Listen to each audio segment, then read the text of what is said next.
Well, hello there, and welcome to Faith, Culture and Politics in Australia with Mark. Thank you for joining me. As those clips showed, if you have the ability to support me, jump on the buy me a coffee, click on the subscribe or the follow buttons, and follow along to the content that I'm sharing. I'm bringing on the show today someone that I've got to put a disclaimer in because Katy McCallum is a fellow committee member with myself on Australians with Australians for Better Government. But Katy McCallum is a dedicated wife and mum who owns and runs the Kilcoven General Store and Cafe. She resides with her family atop the scenic Black Snake Range just west of Gympie. Katy had a 16-year career as a general duties police officer, serving across the northern region of Queensland in locations such as Beulah, Doomadgee, Mount Isa, Mornington Island, and Kumoweel. If I've got that right, she'll correct me. Before moving to Toowoomba and then on to Murgon. Katy's policing career allowed her to excel in problem solving, helping others, and ensuring community safety. Her time in remote and regional Queensland fostered a deep appreciation for community and the unique fabric of the Australian way of life. It was during these years that she noticed the changes threatening Aussie values. In January 2018, Katy resigned from the Queensland Police Service and moved to Kilcoven to start a business with her husband. This led Katy to becoming an active member of the Kilcoven Action Group, which is pushing back against various renewables projects in the Gympie region. Katy's tireless advocacy against the mad rush to net zero led her to establishing Let's Rethink Renewables, which represents rural and regional communities adversely impacted by the reckless rollout of renewables. Katy now serves as the president of Let's Rethink Renewables, and we'll jump through the website as well. In 2024 Queensland state election, Katy ran for the seat of Gympie, achieving 22.1% of the primary vote. And Katy is without a doubt a strong vocal advocate who will never back down from fighting what's right. So welcome to the show today, Katy. How are you going? G'day, Mark. Thank you. Thank you for that introduction, and thank you for having me. I really appreciate it. No, that's all right. You've been quite busy. You've done a lot in your career, and you definitely, I guess, your career as a police officer as well has put you in good stead to kind of, really tackle some of these issues that you're tackling with the kind of passion that you're tackling as well. So good on you for doing that. So I might just quickly bring up the Let's Rethink Renewables website just quickly before we sort of kick into it. So that's you're the president of the Let's Rethink Renewables. This is the website. We'll be going through quite a bit, of that. Obviously, we'll have some images that will show the viewers as well about some of the things that you're proud of and that you're doing in the community and how the community is standing up. So I guess I got to ask first, did I get some of those names right? Because I left it. You had so that people can't be laughing in the background. Yeah, that's right. That's right. I should have googled the translation. Beulah, Doomadgee, Camberwell, Kilcoven. But for those who don't know where they are, if I could just take a second to explain it. So Beulah is a very interesting place. It's right out close to the Northern Territory border, right out in the centre of Queensland. And it's sort of the halfway mark between Mount Isa, which is that big famous mining town right up in the north, and Birdsville, where the famous horse race is held every year. And a lot of people know about it because it's where the Min Min lights are, the really famous spooky Min Min lights, which I did see a couple of times when I worked there. And Doomadgee is one of the most remote Indigenous communities, along with Mornington Island. I worked on both of those. It's right up in the Gulf of Carpentaria. So absolutely beautiful location, both of them. Certainly not places where anybody would go unless you were going there specifically to work as a doctor or a nurse or a police officer. That's how you say that one, Doomadgee. Well, I got them all totally wrong as well, so that's all right. It's okay because you are in South Australia and I'm in Queensland. I'm pretty certain there's lots of towns down there with you that I wouldn't be able to say properly. Yeah, and I probably still don't get them right either. But anyway, it's just me. So I guess that, the big thing is what drew you into this particular, because I mean it's a very polarizing topic at the moment, isn't it? I mean, obviously the whole idea around anthropogenic climate change, man-made climate change, and Mhm. the rollout of renewables into our whole country. And we know we've seen the map that was created by I think it's I forget the name of the Rainforest organisation. Reserves Australia.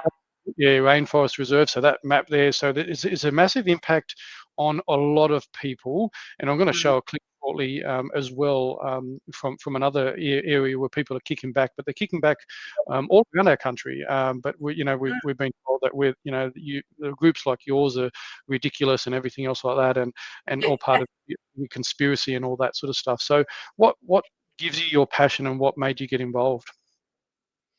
Look, I am a born and bred country girl. So I was born and bred in Gatton in the Lockie Valley. It's one of the food bowls of Australia.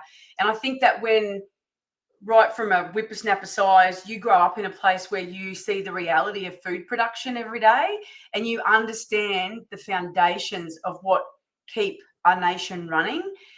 I think that that is probably one of the best gifts that you could ever give a child, to allow them to understand what creates life and what keeps life sustained on this planet. Producing good, healthy food is the first and foremost thing that we should all be worried about.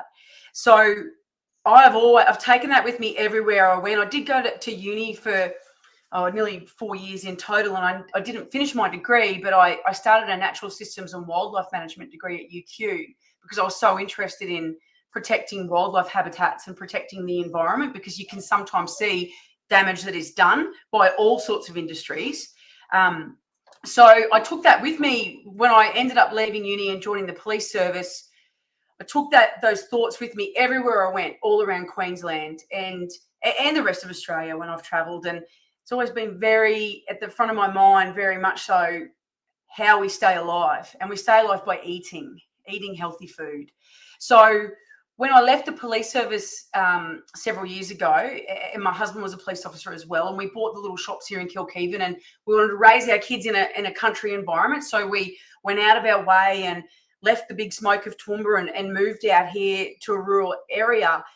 And then I realised that they were about to put a giant solar farm. And I say solar farm, it's not a farm, it's an industrial estate, but it's called the Waluga Solar Farm. That's its actual name. When I realised that that's what they were doing, and I saw the cattle farms that had been bought up, and then it started to be built, I could not reconcile in my head in any way, shape, or form, for a number of reasons. One, that there was a lot of cattle that grazed on these really healthy cattle farms, and that meant that food wasn't going to market anymore. That was a big issue. And two, the fact that photosynthesis is the basis of all life on this planet for us, and without it, we're in a lot of trouble. And I don't see how any person can think that it is okay to cover up thousands and thousands of acres of land with big giant black glass panels that stop the God-made sunlight from coming down through the atmosphere and warming our earth and doing what it's meant to do to keep the microbiome healthy in the soil. And then thirdly, I couldn't believe the trees that were bulldozed to put it in. And then they say that they have these offsets to make up for the land that they've taken. And with this one in particular at Waluga, the offset is this tiny little slither of land that runs up the back of the hill behind. And the offset that they put in place was that they were to regenerate this tiny slither of land. Well, I mean, for me, if you're going to cover 3,000 acres of land with black glass, that's possibly leaking toxic heavy metals into the ground and directly into the river catchment area nearby, you would want to be offsetting by buying 5,000 acres of forest or flogged out farmland and regenerating it. So that's what got me passionate, because I was driving past it, Mark, and it did not make sense in my head. And I don't think that I am an outlier in those thoughts, because I own the local shop and I see hundreds and hundreds of people every day who drop in for a coffee and a burger, and I'm making the coffees and making the burgers, and they always chat. Everybody's the same. They're just shaking their heads in bewilderment that we've done this to this land out here. So that's what got me going. And I guess all those years in the police, and I joined the police because I wanted to help people. I know that sounds a bit lame because people go, yeah, whatever, you know, of course you joined to help people. That's what everybody has to say. No, I actually did join to help people. I wanted to travel Queensland and I wanted to help people and just make communities better places. So it was a no-brainer for me. I've got the ability to stand up and use my voice, so I'm going to use it. And that's what I did. Yeah. That's the story about where I got to where I am. Yeah. Yeah, no, amazing. And look, the audience can see, and I've obviously working with you on the committee as well, can see how passionate you are. But the other thing is you articulate yourself very well, and the people that try to shut everything down, try to use their expertise, try to play on this whole authority thing, and they have all the science and everything, and it's really important to have people like yourself that critical thinkers that can look at things. Being a police officer, you have those skills as well, even though many in the police force let us down over other periods of our last 5 years. But you're obviously you're well researched, you're in the community, you're in the thick of it, you're hearing from other people, and it's not an isolated thing for just where you are in Queensland. It's all over Queensland, but other states as well, and so you've been you've been fighting back against this project. And I think what I might quickly do is see if I can bring up this quick clip. It's actually from Peter Credlin, and she was talking about something that's happening in Victoria, and so it's not just people like yourself, but this is how passionate a lot of people are. So I'm just going to play this little bit of a clip. If I can get it going. But now to the astonishing situation that's unfolding along the VNI West route. This is the massive transmission line between Victoria and New South Wales to connect all of these potential renewable energy projects. Legislation was pushed through the state parliament just recently, and it's granted power companies, these are private companies, the right to enter a farmer's land without consent as part of the planning for this interconnector. Last Friday, landholders in the area rushed to the aid of a fellow farmer after a Vic Grid officer forcibly entered his land. And again today, similar scenes as power company representatives were confronted by local farmers refusing entry at Greens Creek and Bungaloo. Glendamere farmer, sheep producer Ben Duxon was part of today's protest, and he joins me now. Ben, thank you for your time. I tell you, my viewers are absolutely white hot about what's happening in Western Victoria in particular, and the way that all of your private land rights appear to be just disregarded, legally disregarded. Give me a sense of what's happened over the last couple of days. Yeah, pretty similar out here as well, Peter. So obviously, as you said, VNI West, we've been in this fight for 3 years. They're trying to bulldoze their way through our farms out here. The locals are fed up with it. We've always pushed back on it, and we're continually to push back. We'll stand with fellow farmers, with the community, with every energy consumer in Australia, every taxpayer in Australia. We're denying access to the Victorian government. We're denying access to multi-billionaires, to former politicians, to Iberdrola, the Spanish company that's been granted the licence to build this massive VNI West. None of this is good for Australia. The truth's starting to come out. We're playing our role out here. We'll deny access, and we certainly won't let them into our farms. And of course, the Parliament in Victoria, remind people, passed legislation with some pretty hefty fines every time you lock the gate.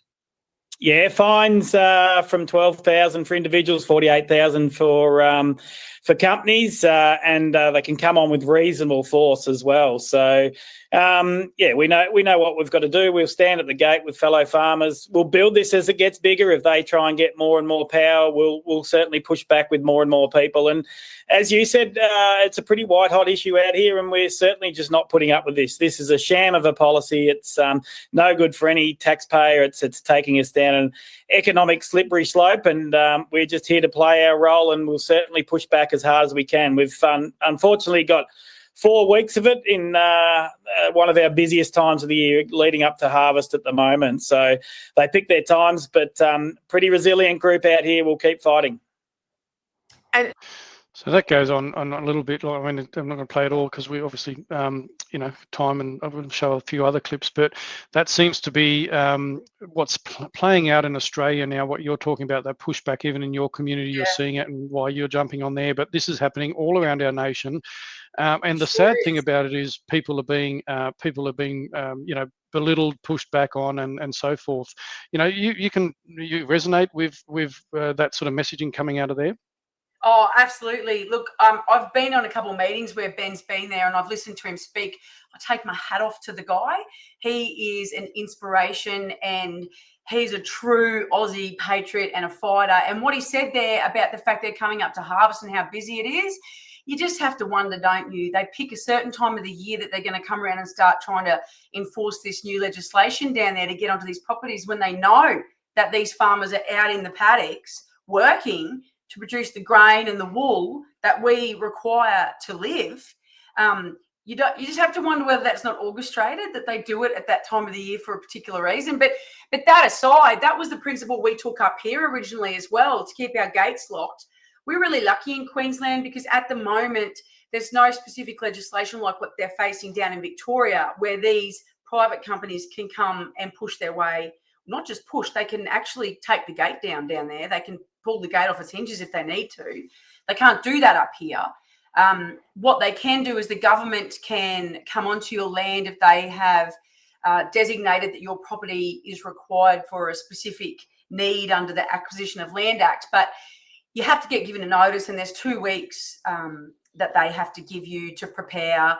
And I haven't quite been able to piece it together properly, but I don't think that there is any power whatsoever for the police to get involved up here to come and arrest you, whereas there would be down there, because if those guys decided that they were going to push back on those Vic grid workers, of course the police would get them for obstruct or all sorts of things and lock them up. But what this boils down to more than anything is there is thousands of these groups, just like the group that, well, I don't think Ben's part of an actual formed up group. It's more of an alliance of the people in his district down there. But there are thousands of alliances just like his, of neighbours who are out to protect each other on primary production properties all around the country. And I just want to give a message to the government, the current government at a federal level. You have woken a sleeping giant in Australia. It is a giant. It's the giant that produces the food and the fibre that allows us all to live. And it is not going to be long now until all of the people in the cities, people that may not have had the privilege to see what happens in the country when they were younger and understand primary production and what the backbone of the nation is, it won't be long for those people before we start getting our message into them, into the masses, into the millions. And when they start to actually piece this together, Mark, and they realise that the food that they buy at the grocery store, the price is going up and up and up. And why is it going up?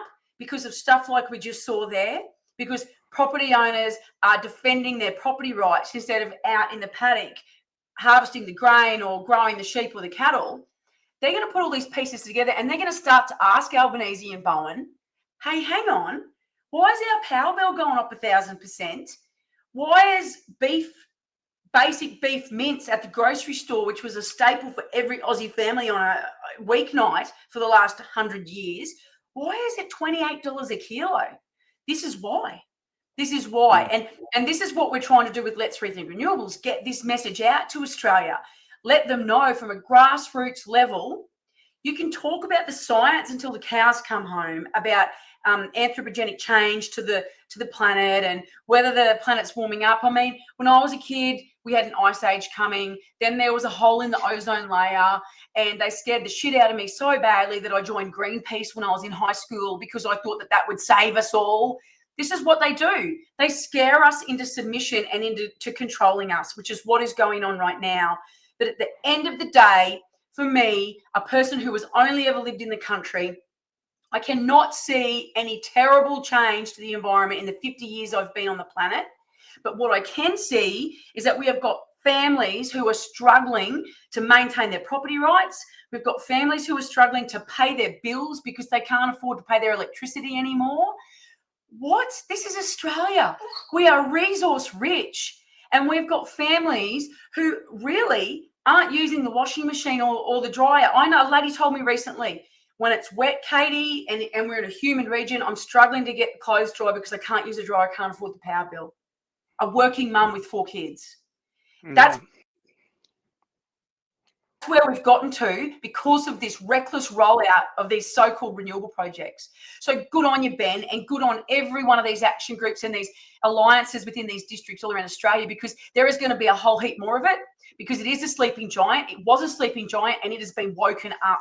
And if you wake a giant up, I don't think you want to be on the other side when it starts to rub its eyes and wakes up properly.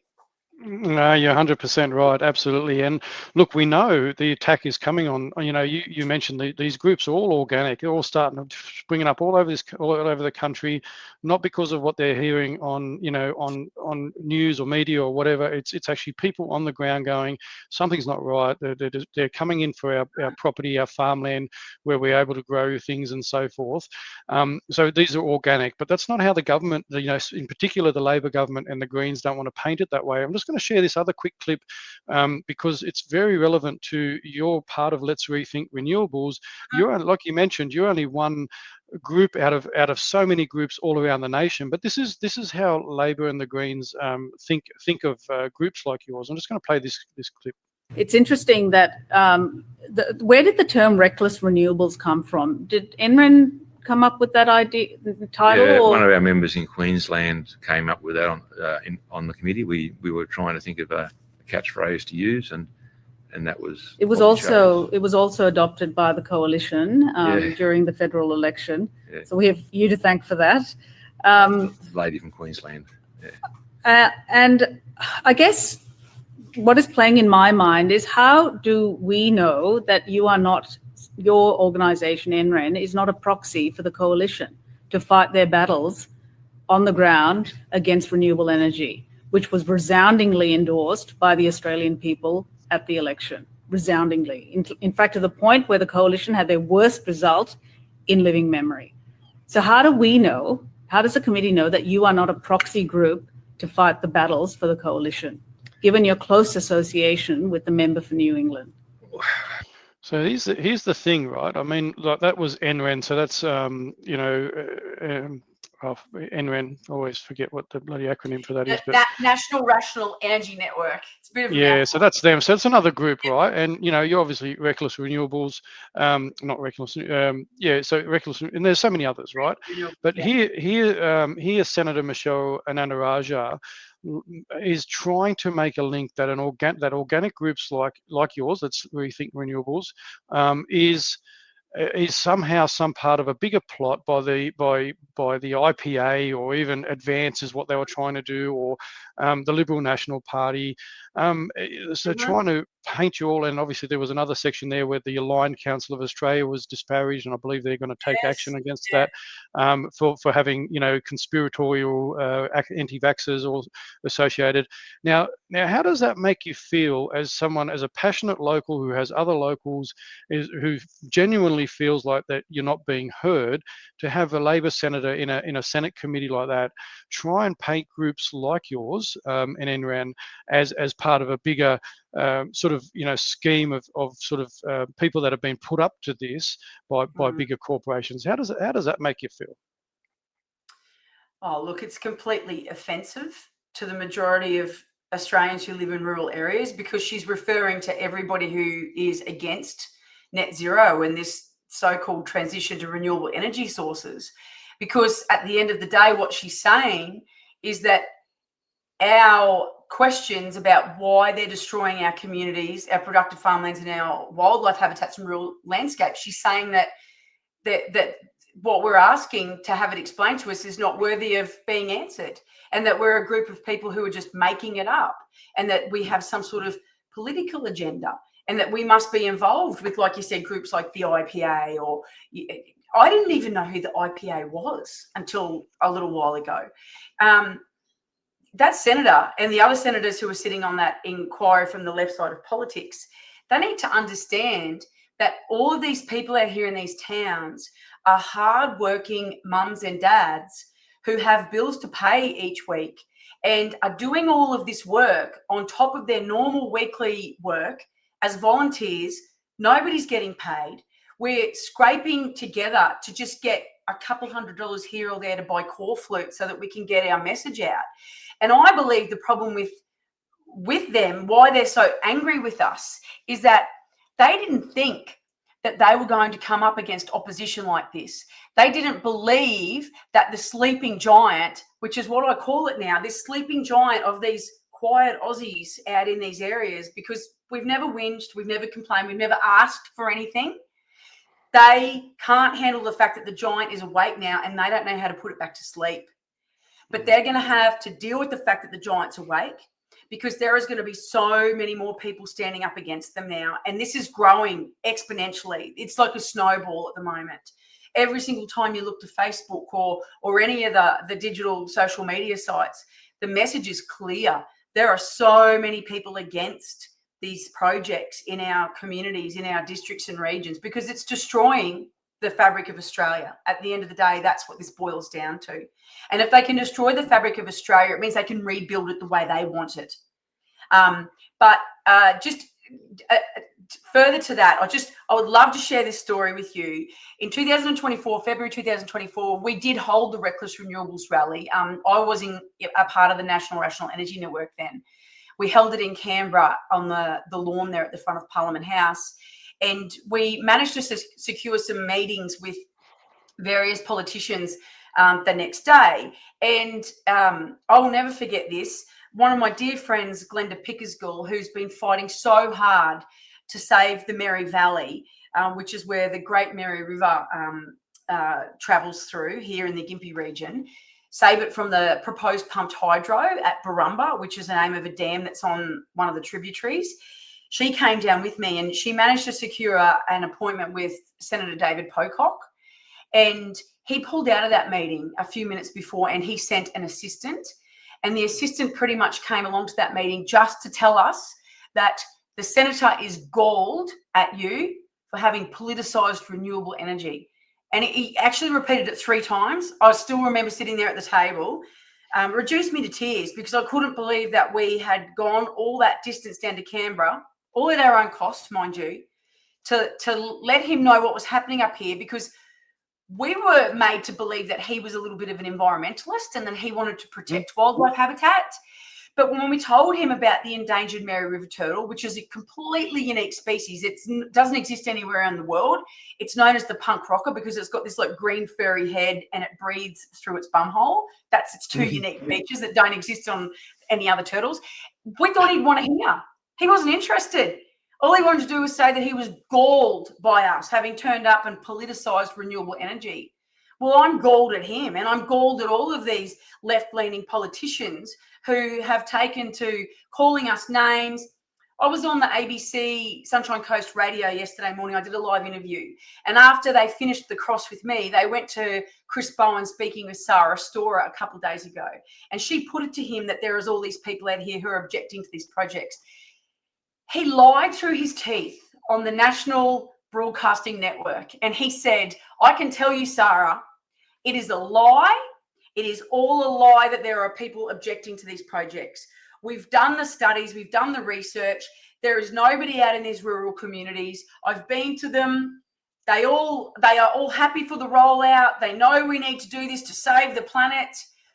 Well, Chris Bowen, please come and see me in Kilkeven, because I'm going to take you around to thousands of really angry farmers, tree changers, And people like me who bought 900 acres of land here on the Black Snake Range where I'm sitting right now to protect it. So come on out, Chris Bowen. Come to Queensland, because I actually don't remember you ever having been to a rural location out here. So I am not sure how it is that you can be having a Senate inquiry into information integrity when the words coming out of your mouth are lies, outright lies. So yeah, that's how I feel about her. It's offensive. I feel offended on behalf of all of the people who I've spoken to over the last few years who are being crippled by this rollout. It's absolutely offensive that these people are sitting in a building being paid for by us, and they are lying about how people feel about this stuff.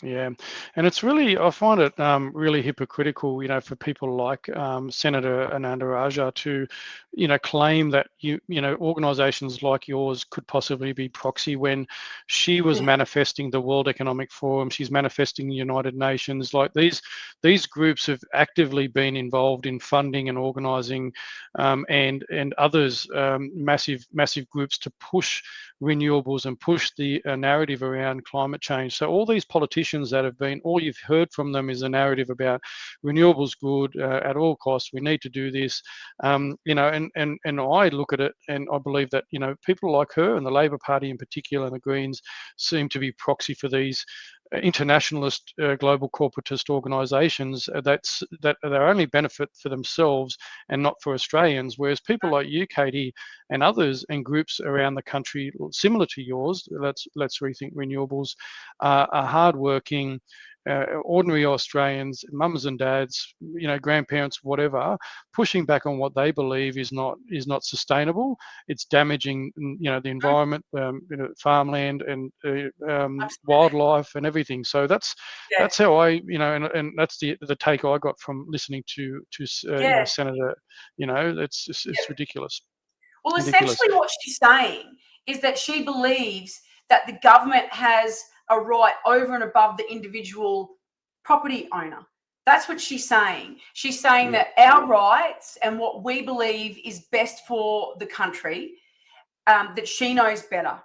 So when you start eroding property rights, you've got big issues, really big issues, because that is the one foundational core thing that we all have as sovereign beings on this earth, to have rights to our property and to have those rights protected. Well, people like her appear to me to be trying to erode those rights.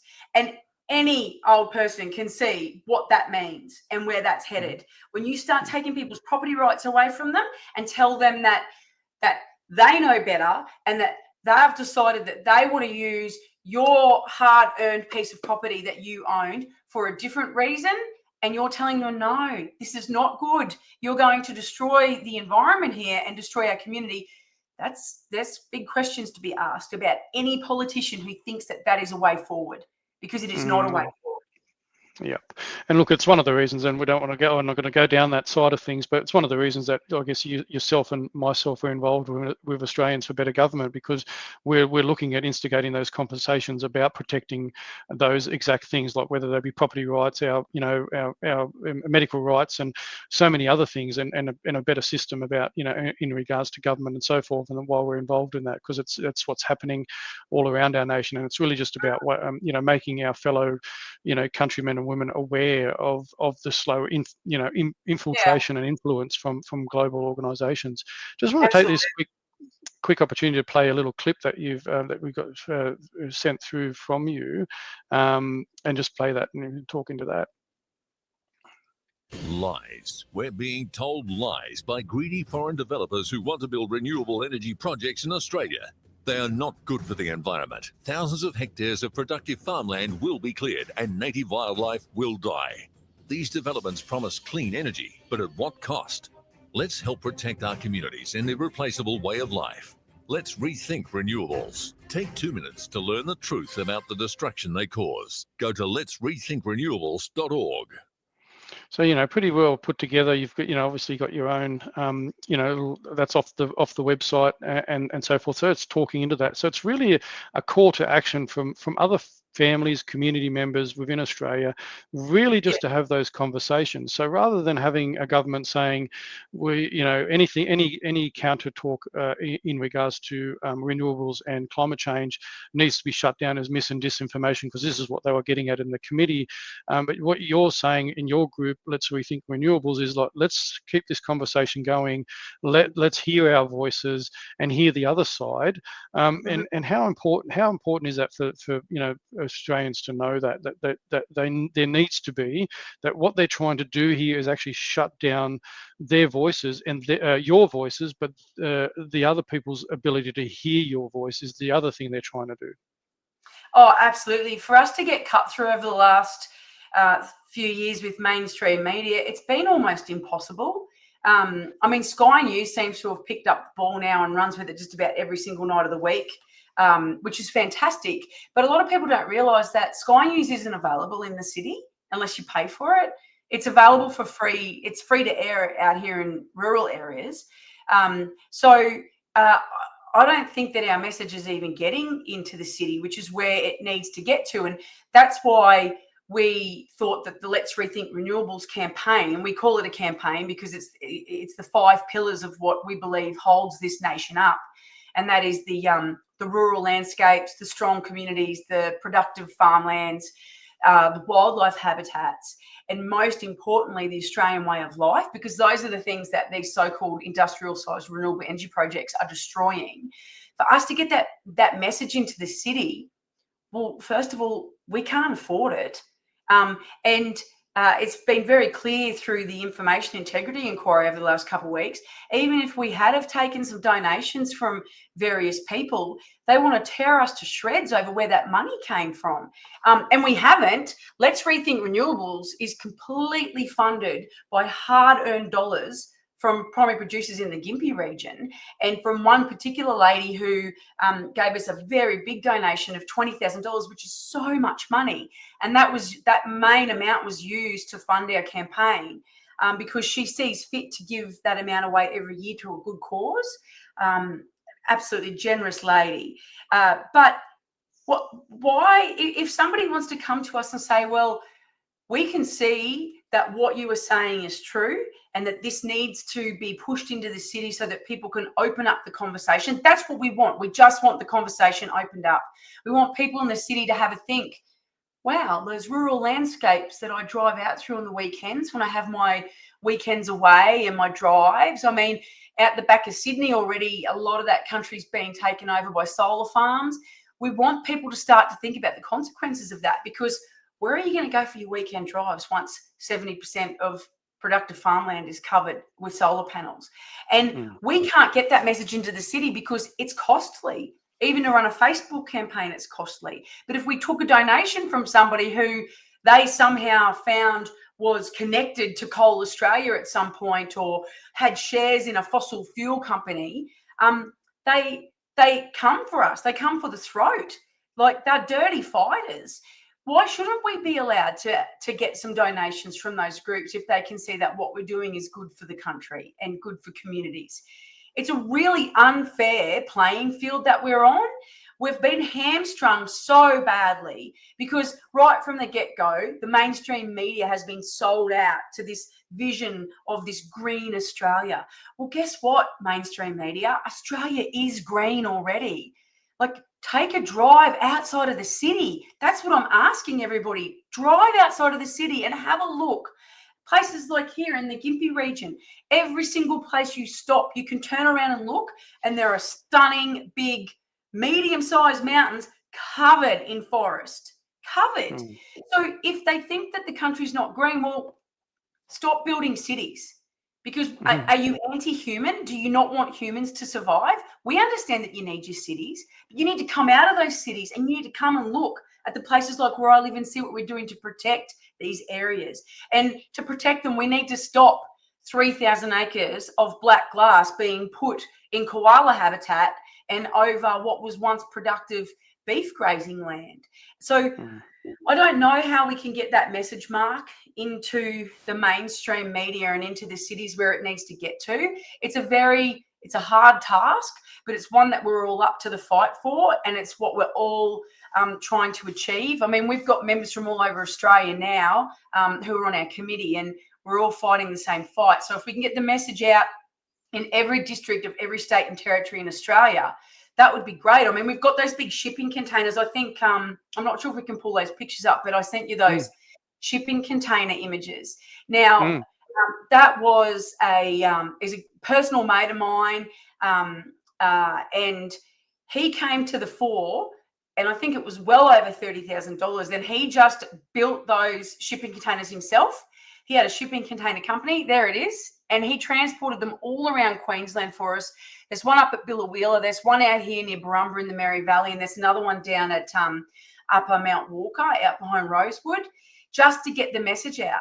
Because if people can just read that and think, oh, yeah, our rural landscapes are unrenewable. Once they're gone, they're gone. How do we get them back? You don't get them back. Because who do you think is going to come in and pull all of these wind turbines and solar panels down in 20 years when they're useless? And if that's the energy source that we're going to click over to provide our electricity, and it has to be replaced every 15 to 20 years, where are they going to put the next lot once this lot's broken down? You know, we already had hail wipe out the Woolooga solar farm. You know, over 100,000 panels were destroyed. And they had to order 63 container loads from China to replace them. And they use our coal that they're burning up there to produce these solar panels, and they stick them on a big ship. And that ship comes down. I'm not sure if people realise where all of our goods come from. They come on ships that use diesel, and they chug down the east coast of Australia through the Great Barrier Reef, right on the edge of it. And sometimes, as we saw several years ago, the captain gets it wrong and he runs ashore into the Great Barrier Reef. So if we're into looking after the environment, how's about we have a look at the energy sources that we have here in this great nation. We look at using them in a sustainable manner and an environmentally friendly manner. And we just look after ourselves, because this is madness to think that we would forego productive farmland to put in giant solar farms, which are going to be no good in about 15 years. Yeah, so that's the message that we need to get to everybody, but it's just really hard. But the more people that share our message, the better. I'm not a huge fan of Meta, but Facebook is an amazing resource that we can all use to get our message out. We just need to get it into some different places where it's not getting at the moment. Absolutely. Well, I've seen it's sort of opened up its scope a bit more than it did over the COVID period, and there seems to be almost, for me anyway, a bit more restriction on X. But anyway, definitely the message is exactly right. We need to find ways to get it out there to the everyday person, and especially when we consider you mentioned some good things there. We export our coal, gas, or everything that we do, and we get bugger all for it. There's heaps of commentators talking into that, how we're not even getting the royalties for it. The companies are making massive amounts of dollars, and it's going over to other countries that are steaming ahead with coal-fired power plants and everything else like that, and manufacturing steel, and then sending all that back to our country where we can't produce that anymore, and have our manufacturing, and we buy it all. And for a country that produces less than 1% of the global emissions that they're talking about, and they're ruining our economy, our wildlife and environment. So absolutely terrible. I just wanted to play back, because you hit the nail on the head about your message getting out and about not being heard. I just wanted to play this quick clip again from the committee, and I think it's Grant, is it, from NREN? He's under fire again from this senator, but it kind of talks into exactly what you were talking about. I was going to play that quickly so it'll make some sense into it. Let's share that. There we go. And this is what you said in your statement. The coalition's announcement of its nuclear plans this week was very welcome and long awaited by us. And then you used a German term, Untermenschen. What does the phrase Untermenschen mean to you, and why did you refer to yourself in this way? Underclass, because that's the way we feel. You are aware of the historical roots of this term? I'm probably lacking some full knowledge. I looked it up. It took me 1 second on Wikipedia. the historical roots of this term are with the Nazi Party, where they described others who were not in the Aryan race as subhuman, and that's what Untermenschen means. I knew the subhuman. That was my. So people who disagree with NREN are regarded as Untermenschen. No. Okay? We. I was referring to us as the Untermenschen in the way we're treated with the whole renewables rollout, and not taking our considerations into account. We are treated as the underclass. Yeah, and that goes to the point, we've heard both sides of the story here today from farmers. Both are correct, from their perspective, absolutely that's what happened, but we also have our story and our perspective. And the thing is, who is given the role of arbiter of truth to say, well, they're correct, but what you're saying is mis and disinformation. And this is what you said in your...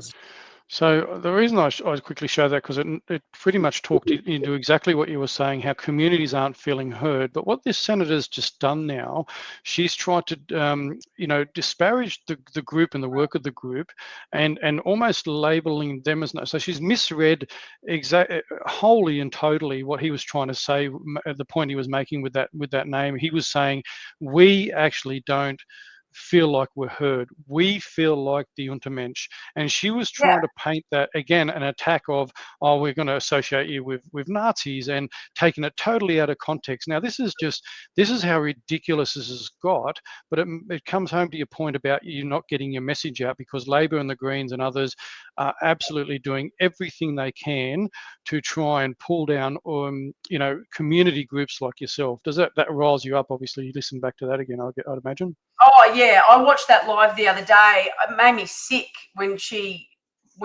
alleged that to Grant. I know Grant personally. He is a lovely, gentle soul. To hear her speak to him like that, but that is what they're doing. They try to throw mud at us and hope that it will stick. But what they don't understand is that big sleeping giant I spoke about early is coated in Teflon, and the mud just slides off. Because if they think that they can make some low-grade, shallow allegation like that, and it's going to stick to us, they don't understand what country people are like, and what people who are fighting for their property rights and for their communities are like. So it's dirty tactics, absolutely. But it's always been the same, hasn't it, Mark? I don't understand why, but since I was a kid, people who come from over on the far left just seem to fight dirty, and they get nasty. Whereas the people who sit to the right of centre, we're all sort of far more rational and calm and easygoing and kinder people. I don't understand where that comes from. What I do see now, but, is that those behaviours that they display, they're using in a bid to discredit us and remove us from the conversation. They want us gone out of the conversation, because what they're starting to see now is that people are listening to us. And as this conversation slowly creeps into the edges of the city, and it gets deeper and deeper into those inner city suburbs where they've voted on, Labor, and now I guess Teals and Greens voters are all residing, they don't want the message to get to those people, because guess what that might mean? It might mean that they'll start asking questions, and maybe they'll park their vote somewhere else, which hopefully they will do, because that's what needs to happen. Because if we continue down this road and we continue down covering farms with solar farms and wind turbines, what's going to be left of this country in 50 years? Yeah, and our children, and I guess this is the reason that we a lot of us is doing this. It's obviously pushing it back against what we see is obviously corruption. It's that whole sense of justice, and there seems to be some injustice here. But it's about the future of I've got children and grandchild, and obviously you have as well. Someone that's obviously going through exams at the moment, also very very involved and looking to see more from him. But we've all got family and kids and grandkids, and this is what we're doing it. So we're not cashed up, well funded like some. You mentioned about the left and being so strong on their attacks and everything. And there's lots of messaging going out there that they are very heavily funded by particular interest groups and people that want to shape society. And we don't have that ability ourselves. So we've got to try and get our voices out there the best we can and work with each other. And this is why you're exactly right. The Giants awakening, because there's a whole community coming together. So we might have them all around the country, and it's all the community of different groups that are actually starting to come together and going, you know what, we've actually got a common enemy. Common enemy is the people that want to censor us. So anybody in the past that ever's wanted to censor speech or mis and disinformation or whatever has always been the bad guy. And there's more and more people waking up, and the key is to be able to bring our fellow countrymen and women with us, which are kind of, sitting at about 80% that aren't, still getting the mesmerising media and everything else like that. So the key is to get your voices out there with Let's Rethink Renewables, the amazing work that you're doing, and try and bring together all the groups and all the people that are working for the same thing, and get our voices roaring and awaken that giant. So, for people. Yeah. For people that are interested, I mean, I'm going to just quickly show a few little flyers and screen things that you've got from your website. So, this is all stuff that people can get off your website, and jump on the website as well. So these are all, and people can print these, put them in letterboxes. They can get involved. All these sorts of things. But these are just your different ones there. I'm just going to share the different tabs of these different that I've got here. That's the big billboard that we had on the highway for 3 months with that first bit of initial funding that we had. But the idea of setting up such a easy on the eye, high impact, easily digestible campaign with these messages, is that koala's future? Because that's where they're headed. And build communities, not transmission lines. They're two really good billboards that we had designed, and we want to share these with any group around Australia. And as well, we've got the 5 pillars that I mentioned earlier on that have been established. I mean, that one there is very appropriate, as is rural landscapes, to all of this country, because once these things are gone, they're gone for good. And if we can get that same message that looks the same, because we all know that repetition works. We know that if you see the same thing or you hear the same thing over and over and over, it sinks in and you start to remember it. You start to ask questions about it. You start to research it. That's why we need to get these same messages out all across the nation. So we certainly are happy to share this with any other groups, and that was always the intention. We set it up. We bore the brunt of the initial cost. Here it is.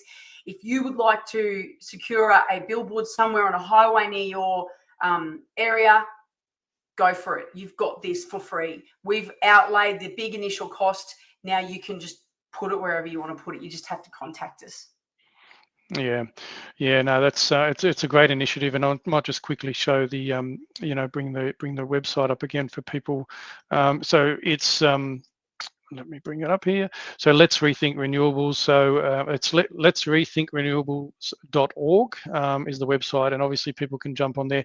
Now the big thing is, I always say with groups like yours, these, and they mentioned it even through the Senate Commission, and Catherine mentioned it, that people, they paid for their own flights and accommodation to get to the Senate inquiries. The groups like yours aren't very well funded.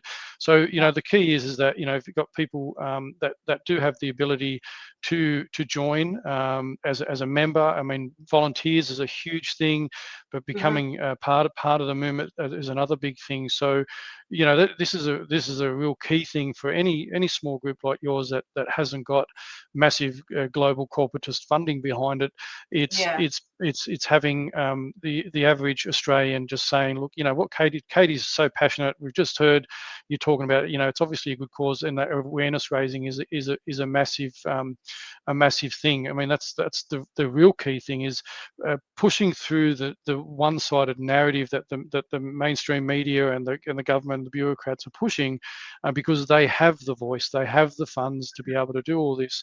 And so it's about trying to encourage our fellow Australians to say, okay, if you feel passionate enough about this as well, get on board. The only way that you can make a difference is by volunteering for organisations like yours or others, if they choose to, and also contribute where you can, financially or with whatever capacity you have. Would that be sort of the message that you'd like to sort of get out there? Oh, absolutely. Yeah.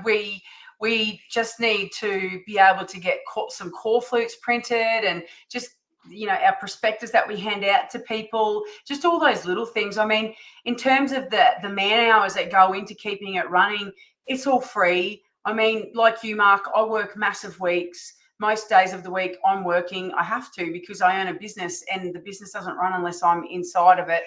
And then we do all this in our own time. I mean, I've got 2 more hours of meetings again later tonight. I've got 2 kids. We're all in the same boat. And I'm not asking for anybody's sympathy, or I don't want a pat on the back. I just want to point out to everybody that this is how much it means to us all, that we are sticking our necks out. We're using our own funds. We use our own time. My kids have been dragged along to every single action group and anti-renewable meeting in the last few years. I think they're a little bit sick of it now, but it's given them a really good idea of what's happening in the country, which is really nice. But that's where we've spent our family time, in town hall meetings, sitting in cars, driving places where we can get this message out. That is what we do as a family. We haven't had a family holiday in 15 years. And I am not the only person in that boat. There are thousands of people just like this all around Australia right now. So, you know, if I know $10, you know, $10 is $10, but if somebody can just chuck $10 our way and help us out a little bit, it means that we can put some more core flutes up on the sides of highways so that people read the message, and then hopefully they'll go to the web page. That's what it's all about. This is about an information sharing exercise so that we can get everybody to be aware of what's happening out here in the rest of Australia outside of the cities. Yeah, no, well, hat off to you, mate. As I said, I know you through obviously Australians for Better Government on the committee, and you're so passionate, and I have a lot of time for what you're doing there. You're just a down to earth, salt of the earth Australian farmer that just wants the best for the future of this country. And it seems like we're working against people that have an ulterior view of that. They just want to feather their own nest and pockets. You know, what you're doing in your own time, like you mentioned with your family. Again, I'm in the same boat. You know, we've got alternate media that's, you know, really trying to push through. You don't get much out of that. I'm up till all hours of the evening trying to, you know, put stuff together, research stuff, and following what's going on. And there's so many of us out there doing it now, but ultimately, There is. we don't get a lot for it either. You know, and some are obviously breaking through, and it's making it viable. But you know, it comes from a place of passion. So what you're doing is you're doing it because you really want to make a difference, not because there's any financial gain. On the contrary, you know, you're getting hammered, and plus it's taking time away from family and many other things, work, and you're trying to balance all these things. So look, if anybody anybody's interested, I highly recommend obviously jumping on to the Let's Rethink Renewables. You know, give it another plug one more time, and we're going to wind it up because I know that you have got other commitments. You want to get back to things. We both got work, and get back into it. But I do really appreciate the time you've given, but I really want to just get the message out there because I really love what you're doing. I love your passion, and you make so much sense. And I'd love for more people to obviously, you know, get involved and see what Let's Rethink Renewables is all about. And if you like the message that Katie's brought to you today, jump on board and reach out and see if you can get in there. Too. So if people jump on there, there's always interesting bits and pieces. There's a lot of clips of me talking and saying stuff, and you know, that really helps to open up the conversation because the comments get flowing underneath, and you can read through them, and you can watch the conversations opening up. And I love that. I really love to see that people are asking questions now and coming back at one another. They're obviously thinking critically, which is a really good characteristic that every human should possess. But when you get people thinking about things and asking questions, that's where we problem solve. And this is all about problem solving at the moment. So yeah, if people want to jump on there, we're really, you know, we want the conversation. We want people asking questions. Yeah, perfect. And that's your Facebook page there, so people can jump onto that. Is Let's Rethink Renewables, and jump on there and follow the conversations from there. So, no, really appreciate your time, Katy, and I wish you all the best of luck with Let's Rethink Renewables. There's so much going on, and you know, we're all trying to do our little bit. So look, at the end of the day, we just keep punching. That's right. It's as much as what we can, and you know, we'll get the message out there somewhere. So I'll let you go. I usually do a little bit of an outro. So if you wanted to jump off and jump off after this, but all good to go. So thank you for your time. Mark. Thank you very much. Good meeting. I'll talk to you again soon. Good evening. Could I have your attention for the next 3 minutes? I'd like you to see and hear something which we feel is rather special.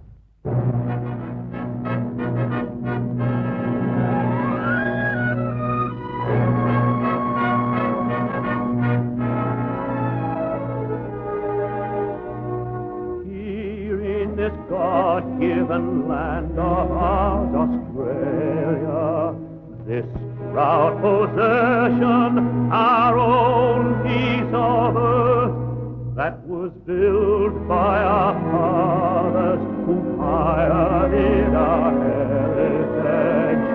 Here in Australia, the land of our birth. Our land, Australia, our land, Australia, all of the Anzacs, the strong and the free. It's a homeland, our own land, to cherish for eternity. Our land, Australia, the land of the free. Here in Australia, we treasure love and liberty. Our way of life, all for one, one for all. We're a peace not embrace, but should danger ever threaten us, let the world know we will